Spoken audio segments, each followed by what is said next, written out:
Hello ladies and gentlemen, welcome to 2CTV and another live stream. It's early evening, it's 6 p.m. and I just saw in the live chat, there's a person, I think it was Phil, who said, yeah, Phil Swift. Literally, we haven't even started yet. He said, who thinks Maya will actually be on time for once? And he said, or he's still in the pub. Well, okay, I might have been late once or twice to the live stream. It's not really a routine. Anyway, hello to everybody in the live chat. We're going to come to you guys to get your reaction. Oh, we actually already have a super chat from Ian Fletcher. Thank you so much, Ian. £40. Thank you for what you do. Stay safe, chap. Thank you so much. And now we're going to give you guys the update on what's been going on in terms of the conflict between Israel and Hamas. But it's been a lot of speculations over the last couple of days. So we're going to cover all that as well as the latest factual update that we have. So a few days ago, the first reaction from Netanyahu was we're going to go after every single Hamas soldier and terrorist and militant and minion and everything intern. And the idea was to find ways to get into Gaza. So basically a ground operation. Now, both sides over the last few days, as you guys know, have already been attacking each other using airstrikes and missiles and everything else. But there hasn't actually been a ground operation yet. Of course, those who invaded Israel over a week ago now, they have been taken, and they have mostly been taken out by the IDF. But now it's about the retaliation. So there's a number of reasons why Israel have delayed this ground operation or the invasion. One of the main reasons is actually it's the confirmation from the IDF that they have told the Jerusalem Post that, again, but this is obviously what they publicly say. Whether it's true or not, we never know. But that's the press release, essentially. That's they're briefing the papers, saying that, one of the main concerns is actually still Hezbollah in the northern side of Israel. So, which is common sense. You can't really rush through a massive operation like this. While Gaza is a small area, it's a small corner, you still need to make sure you have enough defense forces inside and outside the country in case somebody else decides to join in. So one issue is obviously the Hezbollah's presence, and they are already fighting up there anyway. So technically they have declared war on Israel, and no one's talking about it, by the way, which is fascinating. Seems like everyone's used to this sort of mini conflicts in the Middle East, so that when a country or a region or a terrorist group attacks a country, they just say, oh, it's just a missile. Imagine if France suddenly tomorrow, because they have a row over the fisheries, decide to sink a couple of our fishing boats. That will be war. Yeah. But apparently in the Middle East, it's just a casual Tuesday, which is a sad reality of the situation. One is the fear of what Hezbollah could do, but Hezbollah's masters, the Islamic Republic of Iran, they have also obviously been sending out massive warnings to the Israelis, saying, to be fair, Iran's issue is not really about Israel targeting civilians, because a lot of people in the West and a lot of people around the world have been warning Israel, do not target civilians, make sure you're not really targeting civilians in Gaza, or we'll condemn you and all that. But Iran has said, regardless of that, we are coming for Israel. And if they start an invasion, even if they were to target the actual Hamas leadership, not even civilians, we are going to come in. Now, it seems a little bit desperate from Iran, but to also be balanced, it's not really a good situation for Netanyahu either, because the protests against Netanyahu continue in Tel Aviv because of everything that's been happening before the invasion, but also a lot of people are now questioning the stability of the system in Israel, saying, how did you allow the Hamas terrorists to enter our country? And so they want Netanyahu, as the boss of the country, as the prime minister, to actually respond. So the protests continue. One main issue was obviously the fear of Hezbollah, how much of a presence they're going to have. The other is about Iran. But the third one, which is the most important one, is the pressure from the West and the international community. A lot of countries are coming out against Israel, actually defending itself. So the rhetoric is, yes, we will support Israel. You know, we're always there. Rishi Sunak says, we're allies. Of course, we're friends. But then they say, but proportionate response is needed. What is proportionate response when it comes to war, when it comes to conflicts? Because if you're going to go with proportionate response, as Douglas Murray said the other night on Talk TV, and as I repeated them before, that means you're going to have to do exactly what Hamas did last week. And what Hamas did was extremely bad. And if you want it to be proportionate as a response, then you're going to have to copy them. Do you really want Israel to do that? No. So I don't understand where this morality line comes from, because obviously the world leaders are going out there saying, well, we're scared of our voters. Democracy is being basically increasing over the last few years, and we can't really just actually defend our ally. So they are putting a lot of pressure on Israel. So they have, for example, the US and Israel finally agreed to a deal to actually deliver aid and support to Gaza to make sure that civilians are supported. That was also one of the main reasons, apart from getting everybody to be prepared in the Israeli army.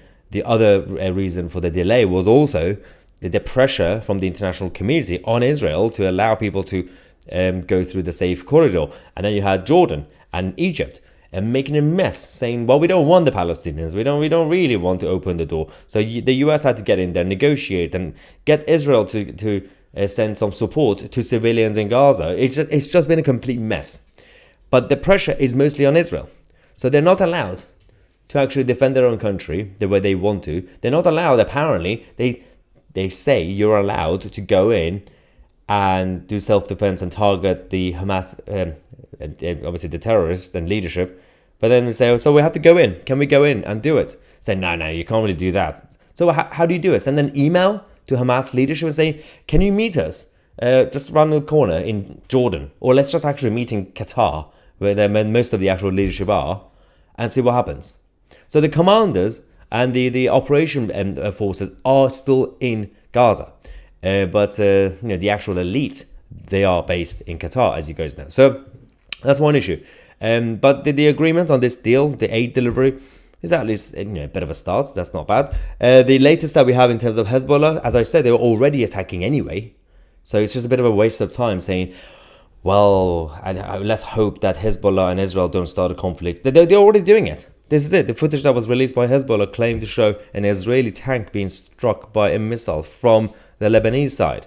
The clip was apparently filmed along the Lebanon-Israel border, where the two sides have been engaging in gunfire in recent days. It's not really anything new anyway. But they're talking about actual ground invasion from Hezbollah into Israel.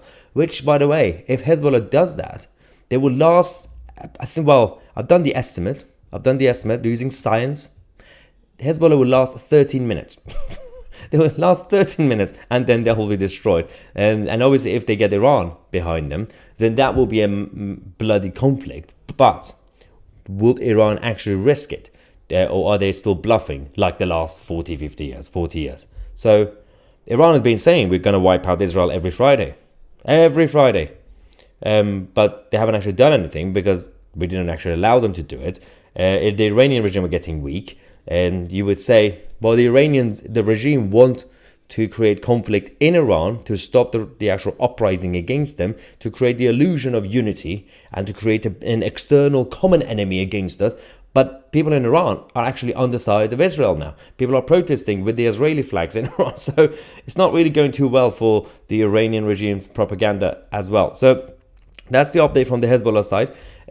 In terms of Hamas, the IDF, the Israeli Defense Forces, have also confirmed that when Hamas earlier reported that one of the Hamas commanders, senior commanders, Ayman Nofal, was killed by the Israeli strikes, calling him one of the most dominant figures in Hamas.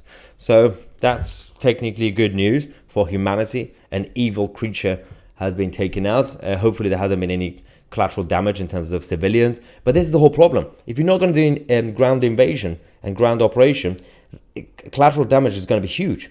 Because they just continue to do airstrikes. And it's a risky move as well. And it's not good morality-wise, obviously. So it would be better off if you have the international community support. If all these so-called Western democratic countries, including the UK, going out there saying, yes, Hamas bad. We're going to ban Hamas. It's a terrorist organization. We're on the side of Israel. Then why not actually, for once, control your own countries, don't go there to cause chaos, and actually allow Israel to go in there and sort out their own problem. It's their problem. And obviously, today they come for the Jews. tomorrow they're going to come for the rest of us because that's part of the Islamic ideology. For those who say, well, if the Palestinian side just win, they're just going to have their territory. For them, it's not a territorial issue. It's always been an ideological issue. So if they win against the Jews, then they're going to come for us. They're going to go next to the next place. Obviously, they don't have the capability, but I'm talking about the fundamentals. Now, the IDF also hint at something different to ground offensive. Again, this is because of all the pressure on the Israelis that they can't really see a proper ground operation happening, an actual invasion as retaliation, self-defense obviously, and the West actually support them. Americans are not supporting the Israelis in terms of this strategy. The British are not supporting the Israelis. And the only country that's kind of relatively supporting them is, well, two of them, France and Germany, mostly France. But otherwise, not really. Israel are on their own on this issue.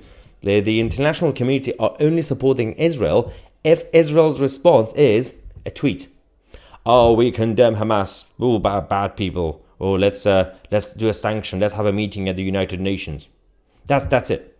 If Israel actually wants to defend itself, the same British government, the US government, Canadians, and all the others have already withdrawn their support, saying we're not going to back it. No, this is just bad. They don't even know about the degree of collateral damage to civilians, because again, no normal, sane human being wants civilians to be hurt. We know that. There are some psychopaths who do.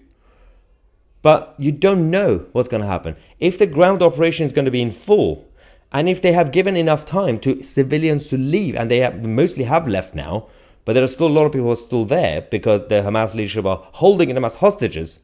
They're not allowed to leave their own areas because they'll get shot by Hamas. What is Israel going to be doing? Are they going to start a live stream on YouTube, or should they just send out a tweet, mean tweet against Hamas and say, well, how dare you attack us and take our Israeli citizens as hostage? So we're just going to sit here and wait for you to return them to us. That makes no sense. They're not going to do that. So Israel are going to have to go in there to take their people back. And the more you delay this operation, the more they're going to do airstrikes. And airstrikes are bad for civilians. The more they do airstrikes, the more collateral damage is going to have. So all these Western governments who are now attacking Israel, because they're all basically taking the side of the other side, saying, well, no, we can't really have a ground operation because of civilians. You're literally been forcing Egypt to open the door, and one minute they say yes, they can come, next minute no, they can't come. Well, it's the responsibility of the so-called United Nations to protect the civilians. Well, technically it's the job of Hamas as the leadership of that place to not harm their own people instead of actually using them as a human shield. But again, they don't care about their own people anyway. This was never about Palestinian people. This was always about eliminating the Jews. Marianne Franks, thank you so much for your super chat support. Let's go to the live chat, get your reaction, guys, as well. It's been a crazy week already, last few days. Derek says, I think the vast majority of Brits are with the Jewish people. Forget what the government say. Well, I don't know. I mean, because of mass migration and multiculturalism, I can't really confirm that anymore, that the majority are on this, or at least the majority are not anti-Jewish. It's the sentiment that we are getting, not just in London. London is not England, we know that, but the rest of the country as well, all the big cities. It's quite concerning to see, and across the West, how many people hate the Jews. It's very, very concerning. Just because they're Jewish. It's not really about, oh, they have problems with the Israeli government. Everybody has a problem with the Israeli government. I have a problem with all governments. But yeah, the betrayal of the West betraying Israel have been absolutely also very silent in the mainstream media. Jason says they're just following the prophet. I know. Don't get me started with that. And a book. Joyce, Israel has to win this, or the West will fall to radical Islam. You can see what happened at the weekend, and we have nobody to protect us or on our side. This is life or death. I agree with Joyce. The fear I have is that the establishment who were responsible for opening the doors to a lot of people without checking who they actually are. There we go. That was chaotic. This is years ago. Now these are the same people in the establishment who don't know how to respond when we are under attack. Any normal country throughout history relatively sane, civilized countries, let alone the crazy ones, when they get attacked, they hit back. When they get attacked, they find ways to protect their people going forward. The Roman Empire had a very extreme policy. In the Roman Empire, during certain periods, if you touch a Roman citizen, even if it's across the globe, they will come and destroy you. That was the policy of the Roman Empire. That was a promise of the Roman Empire. Now we can't have that anymore, apparently. Apparently it's politically incorrect to go and destroy the government of the enemy countries. But we literally had Brussels under attack. We had an attack in France. We had an attack in many other places again. Let's not forget Hartlepool. That was yesterday. We also had an attack here in England, basically.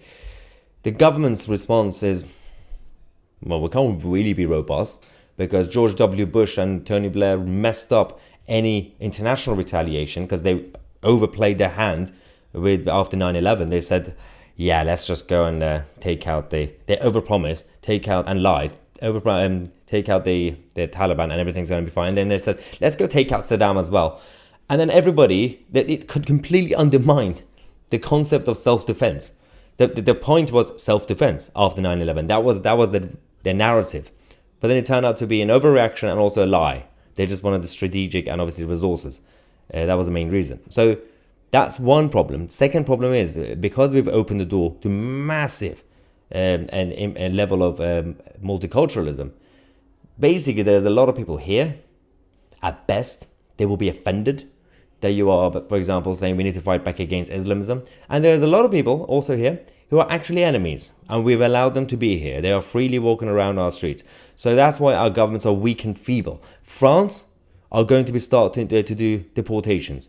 Now, obviously, we'll wait for them to see what they do within the next, 24 hours, they've said. Well, it was 48 hours earlier, yesterday. So we'll see how they do it. If France are serious about looking after the territory, then why can't we? That's the question. Toddy, thank you so much, Toddy, Toddy Terrence, for your super chat, saying the BBC should be called ABC. Anti-British Corporation. Last night, during that anti-BBC rally that I went to, that I did a live stream for you guys, they called it, what did they call it? They said, let's call the BBC TBC, the Terrorist Broadcasting Corporation, whatever. And there was another chant that was about, I forgot, something about Hamas and BBC. It was funny. The BBC is a complete, they are traitors when it comes to this country right now. Do you think it's bad now? Once Labour get into power, it's going to get so much worse. That's just depressing. This is the depressing part. But, I mean, this is very dark humour. Very, very dark humour. The one good thing about the Tories making a mess and semi-ruining the country is that they are it's like a foreplay. It's like pre-drinking, preparing us for Labour government. So it's not going to hurt that much when Labour gets into power, because the Tories have been preparing us for chaos. It's such a depressing thought. Anyway, a lot of talks about deportation, but nothing happens in France. Well, this is the first time they've actually talked about it, and it only happened last night and this morning. So we'll judge them within the next couple of days, because they've said 48 hours. They're going to go through all the cases and every single person that they have, migrant who could be radicalized. Anybody who is sympathizing with the enemy, they will be deported. So obviously the operation will take some time, but 48 hours is the deadline for them to have a list of people. So we'll find out what France do. It's a very, very big promise. That's the only thing that you could think of. That why would they? I know a lot of people are going to be reactionary right now to leaders and prime ministers and presidents, but you don't just go around and say we're going to go through a list and deport people if you don't actually mean it. All right. So in regards to the actual operation, the ground invasion in Gaza, for those of you who just joined us over the last few minutes, we're talking about the delay and some of the reasons behind the delay, some of the obvious reasons and some of the speculations. One main reason was always been the logical reason. It takes time to get the armed forces together. You can't really rush through an operation like this. They had to also wait for a lot of people to join the reserves again, or rejoin the armed forces and come back to Israel. That's the main reason it took a few days. But they were supposed to be doing it over the last couple of days. And one main issue has actually been the fear of what Hezbollah could do in the northern side. You can't take every single soldier that you have to a small place that is Gaza. It's a small corner. Even though it's going to be chaotic, but it's a small corner. You're still going to need some soldiers in your own country, around your border, in case other people come and try to invade you. So one issue is about, obviously, the response from Hezbollah. They are already attacking Israel, as I said earlier, but it's just airstrikes. And apparently airstrikes is just like a casual thing in the Middle East. So there's also an issue about Iran. Iran have been technically bluffing over the last few decades, but one of these days those bluffs could become a reality. So you have to take this seriously. When they say they are going to be wiping out Israel, you're going to have to take it seriously. Anyway, so that's the second reason in terms of you got the Hezbollah situation, you got the Iran situation, but the third one, which is the pressure from the international community, mostly from the so-called Western allies, the US government, the British government, Canadians, and all the others who've been going around saying, oh yeah, we support Israel, but we will condemn any sort of invasion or actual self-defense. So the US put pressure on Israel to agree to this deal to do aid delivery to Gaza. So that's good. That's pro-humanity. They also managed to get Egypt for about half an hour to agree to the safe corridor. The problem is the Arab world, none of them want Palestinians. So at this point, you can't really rely on Jordan or Egypt to help civilians either. You can't really rely on the Hamas leadership to help their own civilians because they use their own citizens as human shield. So apparently the whole burden and responsibility has fallen on to Israel and the Israeli government to look after the Palestinian civilians in Gaza, in a different territory. Apparently it's the job of a different government to look after random civilians. I mean, I don't understand the concept at this point. But and Israel, obviously, the whole point of delaying this as well was to minimize collateral damage. There is a difference between collateral damage during conflict, which is not planned, and actually targeting civilians. That's what Hamas did last Saturday. They proactively and consciously targeted civilians. That's not collateral damage. That's just inhumanity. So then you still have, obviously, the ongoing on and off conflict between Hezbollah and Israel. I still can't see, as I said earlier, I can't see Hezbollah surviving in any of this, but they will still cause chaos to distract the IDF from what's happening around Gaza and the southern side. So, but there has been some good news for humanity and against the evil creatures who ordered the hit on Jewish people and Israeli citizens. The IDF confirmed what Hamas reported earlier today, that one of the senior commanders of Hamas, Ayman Nofal, was killed in one of the Israeli airstrikes, and they called him one of the most dominant figures in the organization.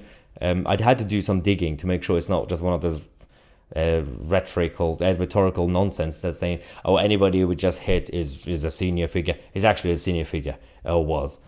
So good news for humanity.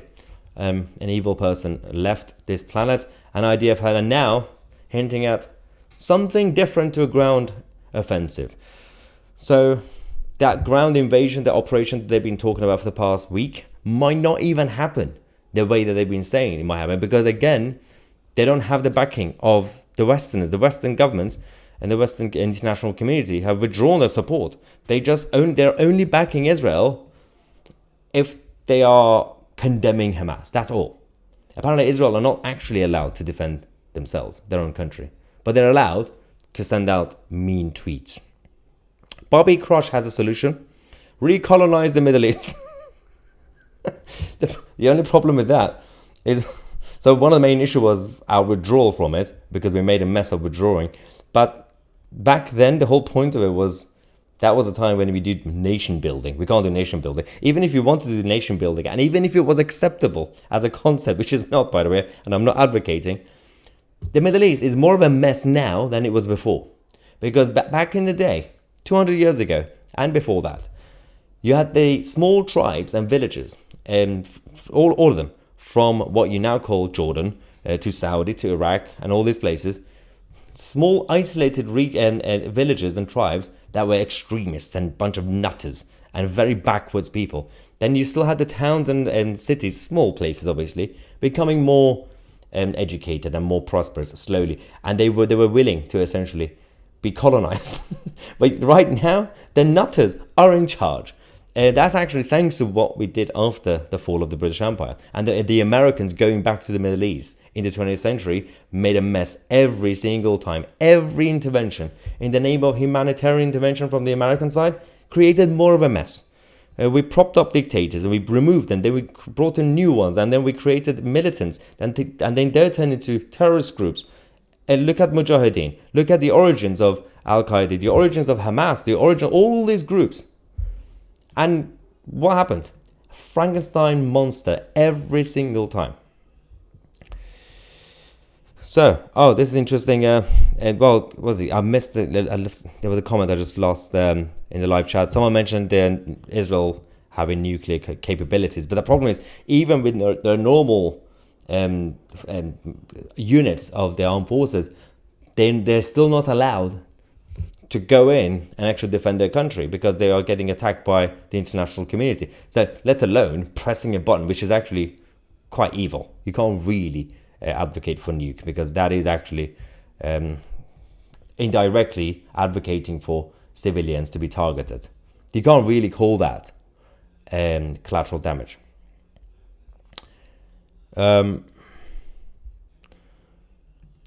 It says, Maya, you are a British hero. Oh, thank you very much. I'm not really a hero. I'm more of an anti-hero. But then this account says, British, LOL. He is Iranian. I can confirm officially that I am not Iranian.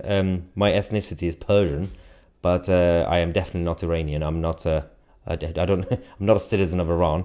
I'm a British citizen, but obviously my ethnicity is Persian, just like most of a lot of people who also came from the Roman Empire to the Anglo-land. They were more mixed with the Persians and the Greeks. So actually, a lot of people in Anglo-land or England have a very, very, very long roots to the Romans and the Greeks, which are linked to the Persians. So technically, we're linked. But anyway, JA say, very good analogy, the nutters are in charge. I know, yeah, because we trained the nutters, and now they are running the asylums in the Middle East, and they're sending their other intern nutters into the West. The Sunni Muslims, what the Shia Muslims gone. I think that requires some verbs. The Sunni Muslims, what the Shia Muslims gone. Want, I think that's want. The Sunni Muslims want the Shia Muslims gone. So Iran must go. Well, firstly, both sides are nutters. Secondly, well, yeah, the Shias are now, well, they're always the minority. They were supposed to be like the Lib Dems of Islam. Then they turn out to be more rebellious. The Sunnis are very extreme, as you guys have seen, all the extreme groups. And the Shias are more like they are the victim. They love to be victims all the time, and they were always a victim of the history. But because of the Iranian regime growing over the last few decades, they don't do terrorism, but they train and sponsor terrorists. So they're as bad as each other. Jack says Maya has 316,000 followers. A genius, a truth sayer. Thank you very much. You're going to make people think I'm paying for these comments, by the way. I'm not. I can't multitask. I can't really type and talk at the same time, as you know. Ginger says, they are waiting for the American aircraft carriers to arrive to attack Iran if they get involved. Technically, in terms of the bluffs that they are giving out publicly out there, but I still can't see any of this happening if the West is not behind it, and Americans are not going to get behind invasion of Iran. It's just not going to happen. They are so scared of what's going to happen to their elections and everything else. The West are so afraid, and I'm not saying it's to advocate for the West to go in the Middle East and cause chaos. I'm not saying that. I'm just saying after everything that happened in Afghanistan and Iraq and Libya, that was the last one. You can't have, unless you're going to have an actual neocon, a warmonger, being elected on the manifesto of being a warmonger, like openly, you're not gonna have. If the West goes in and attacks Iran, they will lose the elections and their political parties will be destroyed. There are so many people in the West, the vast majority are now anti-war. And it's because it's such a broad phrase now, just being anti-war.